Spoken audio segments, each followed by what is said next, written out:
من میگم که انتخابات باید دارای ظرفیت این باشد که تمامی گرایش‌های موجود در جامعه بتوانند در اون کاندیدا داشته باشن که نظام قبول دارن دیگه.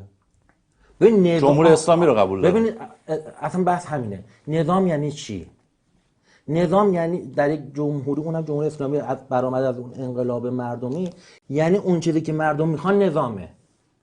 نظام یک چیز نیست، مردم یک چیز دیگه. این اتفاقا این دوگانه نظام مردم یک تلقی. نه من همچین دوگانه‌ای ندارم. خب پس اگه ندارید اصلا این پرسش اشتباه میشه.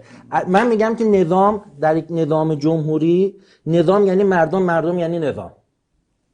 میانگین خاص مردم در نظام متجلی میشه.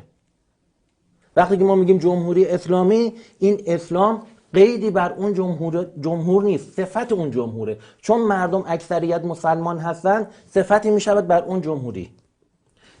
در این معنا دیگه ما جمهوری یک، مردم یک چیز، نظام یک چیز دیگه نداریم. شما بسپر به مردم خودشون نظامو تعیین کنن. اگر شما این دوگانه رو قائلید، اگر نیست که اصلا دیگه مسئله وجود نداره. سازوکار به گونه باشه که این دوگانه شکل نگیره. این پرسشی که شما مطرح کردید که مردمی که نظامی، این از اون دوگانه برمیاد. نه گفتم نیروهای سیاسی که چارچوبای نظام قبول دارن.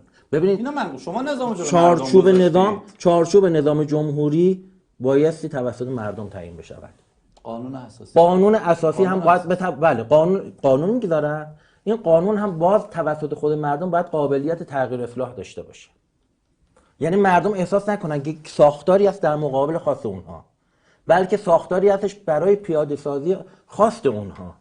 این میشه قبول دارید؟ فکر نمی‌کنم در رابطه با این تعاریف کلی مصادیق بالاخره. خب ببینید، نه اتفاقا ما باید در رابطه با این تعاریف یه موضع روشنی داشته باشیم و محل تجلی این اتفاق انتخابات. آقا اصلی ترین دستاورد انقلاب اسلامی سال 57 انتخابات بوده. تردیدی نیست، از مهمترین هست. من میگم مهمترین اون چیزی که نظام پادشاهی گذشته رو بله به اون ببین آزادی، مردم که میمدن بودن استقلال، آزادی اجتماعیشون که بوده، آزادی فرهنگیشون که بوده، اون آزادی که نداشتن آزادی سیاسی بوده. مسئلهشون آزادی سیاسی بوده که از چه طریقی محقق میشده؟ انتخابات آزاد. این انتخابات مخدوش شده. میخواید از نظام جمهوری دفاع کنید، از انتخابات دفاع کنید.